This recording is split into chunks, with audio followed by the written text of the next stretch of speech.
सो Hema friends welcome. सो आज के इस वीडियो में हम कनिष्क कटारिया जिन्होंने फर्स्ट रैंक हासिल किया यूपीएससी में, उनके आंसर बुकलेट से हम इंग्लिश सीखने की कोशिश करेंगे। अगर आपको भी यूपीएससी के लिए इंग्लिश सीखना है तो ये वीडियो आप देख सकते हैं, और अगर आपको इंग्लिश सीखना है स्पेशली यूपीएससी के लिए तो आप कमेंट करके बताएं, और ये वीडियो आपको कैसे लग रहे हैं हमें कमेंट करके ज़रूर बताएं। और अगर कोई सजेशन है तो भी दे हमें, हमारे इस एफर्ट को अगर आप पसंद कर रहे हैं तो ज़रूर कमेंट करके बताएं और लाइक करें, और दूसरों तक इस वीडियो को ज़रूर पहुंचाएं जो इंग्लिश सीखना चाहते हैं और जिसे इंग्लिश का डर है, जो यूपीएससी की तैयारी भी कर रहे हैं। तो हम हमारा वीडियो स्टार्ट करते हैं। Where there is a right there is a remedy. अब देखिए ये ना एक मुहावरे की तरह बोलते हैं ना हम, जहाँ चाह है जहाँ वहाँ राह है, there is a will there is a way. Okay, इस तरीके से इस्तेमाल किया। Where there is a right, जहाँ पर हक है, देयर इज़ अ रेमेडी, वहाँ पर उपाय भी है। ओके, उपचार भी है। इस तरीके से यहाँ पे है। इन दिस कॉन्टेक्स्ट, मतलब इस कॉन्टेक्स्ट में, सिलसिले में, इसके मद्देनजर रखते हुए हमें क्या करना है, discuss the nature and significance. किस टाइप का, मतलब किस प्रकार का है, एंड सिग्निफिकेंस की इंपॉर्टेंस ऑफ रिट्स, रिट्स की इन इंडिया में विद एडवोकेट एग्जाम्पल। तो हमें अच्छे पर्याप्त एग्जाम्पल के साथ हमें समझाना है। Discuss the nature and significance of writs. Okay, इसका नेचर और सिग्निफिकेंस समझाना है हमें रिट्स की इंडिया में एग्जाम्पल देते हुए। ओके, तो यहाँ पे कुछ ऐसा ये नहीं है समझने लायक, वही सारी चीज़ें जो हमेशा पढ़ते आ रहे हैं हम हमेशा जो समझाते आ रहे हैं वही चीज़ें। Rights are powers and liberties enjoyed by the citizens of a country. देखिए क्या है, हक क्या है, पावर्स है, ताकतें हैं, और आज़ादी है। Enjoyed by the citizens, enjoyed यानी जो एंजॉय करते हैं हम। ओके, इस तरीके से बोलेंगे by the citizen of a country, कोई भी कंट्री के। अब यहाँ पे कोई इंडिया को पर्टिकुलरली नहीं कहा गया कि अ कंट्री यानी कोई भी कंट्री। अगर द कंट्री रहता तो हम इंडिया के रेफरेंस में बात कर रहे होते।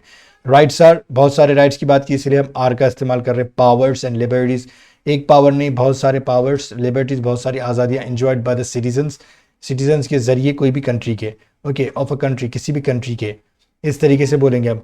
How ever they are not absolute, हालांकि मतलब भले ही वो है लेकिन क्या है, एब्सोल्यूट नहीं है, मतलब पूरे अनलिमिटेड नहीं है। And can be reasonably restricted. Okay, can be restricted, इस तरीके से बोलना है हमें कि ये रिस्ट्रिक्ट किए जा सकते हैं, इस पर पाबंदी लगाई जा सकती है। देखिए आई कैन बी सेंट, मतलब मुझे भेजा जा सकता है। इस तरीके से यू कैन बी सेंट, आपको भेजा जा सकता है। तो ये क्या है, वर्ब की थर्ड फॉर्म है। कैन के जो I can go, okay, I can send a letter, मैं एक लेटर भेज सकता हूँ। A letter can be sent by me, इस तरीके से पैसिव वॉइस बन जाता है। तो यहाँ पे पैसिव वॉइस का इस्तेमाल किया गया है, और ये बीच में रीजनेबली का इस्तेमाल करके चुप, आपको मतलब आप थोड़ा सा बहक सकते हैं, मतलब आपको समझ में नहीं आएगा, इसलिए हम बता रहे हैं। कैन बी रीजनेबली रिस्ट्रिक्टेड, मतलब ये जो जो पावर्स है, जो राइट्स है, राइट्स की बात हो रही है यहाँ पे। Rights can be reasonably restrain, okay, restricted, इस तरीके से बोल सकते हैं। इस पर पाबंदी लगाई जा सकती है जो रीजनेबल हो, लॉजिकल हो, इस तरीके से बोलना है।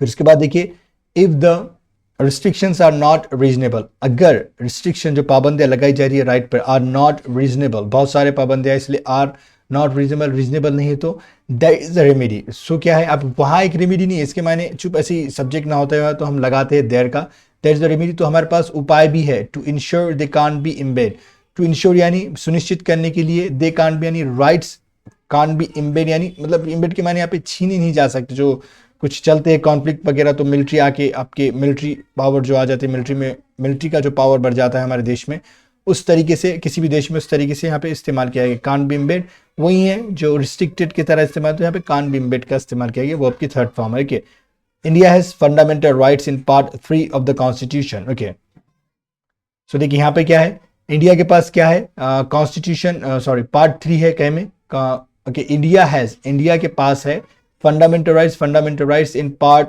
3 ऑफ द कॉन्स्टिट्यूशन।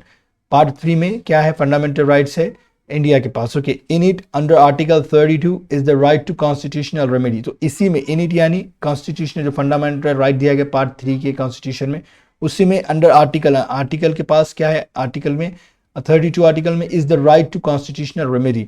तो क्या है, कॉन्स्टिट्यूशनल रेमेडी का हमारे पास हक दिया गया है।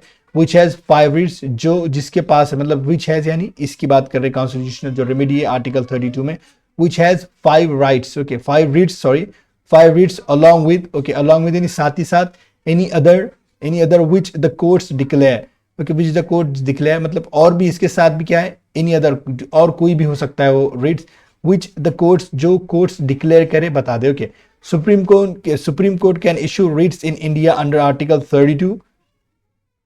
सुप्रीम कोर्ट इशू कर सकता है रिट्स कैम इंडिया में अंडर आर्टिकल 32 में, और जो हाई कोर्ट है अंडर आर्टिकल 226 के अंडर एचसी यानी हाई कोर्ट इशू कर सकते हैं रिट्स। ओके, अब इसका सिग्निफिकेंस देखिए किस तरीके से एक चार्ट बना के बता दिया गया है। सिग्निफिकेंट क्या है, सिग्निफिकेंस क्या है इसका, prevent misuse of power by government. Okay, ये रोकता है मिसयूज का, मतलब गलत तरीके से जो पावर इस्तेमाल करती है गवर्नमेंट उसे रोकने की कोशिश करता है, रोकता है। Promote political democracy. ओके, ये क्या करता है, पॉलिटिकल डेमोक्रेसी को क्या करता है, प्रमोट करता है, बढ़ावा देता है। Ensure social justice, social justice को भी सुनिश्चित करता है। Protect civil liberties. ओके, और ये सिविल लिबर्टीज को भी प्रोटेक्ट करता है। अभी सिविल जस्टिस क्या है, पॉलिटिकल डेमोक्रेसी क्या है, सिविल लिबर्टीज क्या है, ये टर्म्स है। ओके, तो आपको ये पॉलिटिकल साइंस पढ़ना है तभी ये चीज़ें समझ में आएंगी। ओके, इसके पीछे बहुत बड़ी थियोरी वगैरह क्या क्या होता है आपको खुद से देखना है अगर आप अच्छे से तैयारी कर रहे हैं। उससे इंग्लिश का कोई संबंध नहीं है, हम ये बोलना चाह रहे हैं, राइट। फिर देखिए हम यहाँ पे नेचर ऑफ रिट्स, किस तरह के रिट्स है हमें वो बताए। हिबियस कॉर्पस क्या है, कान डिटेन इंडिविजुअल्स, मतलब कान डिटेन क्या कर सकता है, कोई भी पुलिस कोई भी क्या कर सकते हैं, डिटेन नहीं कर सकती, किसी को पकड़ नहीं सकती individuals without any right. Okay, without any right यानी कोई भी हक के, and have to present him before the court. Okay, मतलब उससे क्या करना है, प्रेजेंट करना है, सामने लाना। प्रेजेंट यानी यहाँ पे प्रेजेंट यानी अभी हाजिर नहीं, हाजिर मतलब एक वर्ब की तरह इस्तेमाल हुआ, हैव टू प्रेजेंट। जो भी डिटेन करेगा वो क्या करेगा, उसे क्या करेगा, जिसे पकड़ा गया बिफोर द कोर्ट प्रेजेंट करेगा। ओके, लाकर देगा। Okay, example detainee without notice, मतलब ये बताया गया कि डिटेनी विदाउट नोटिस को आप नोटिस से देना होगा, इस तरीके से हम बोल सकते हैं। फिर उसके बाद देखिए मैंडेमस क्या है, instruct the officials to carry out particular action. So instruct करना है उन्हें, चेता बताना है। ओके, इंस्ट्रक्ट करना है यानी उन्हें खबर देना है, उन्हें ऑर्डर देना है, इस तरीके से ऑफिशियल्स को। टू कैरी आउट यानी अंजाम देना, मतलब एक्शंस को फॉलो करना है, पर्टिकुलर एक्शन।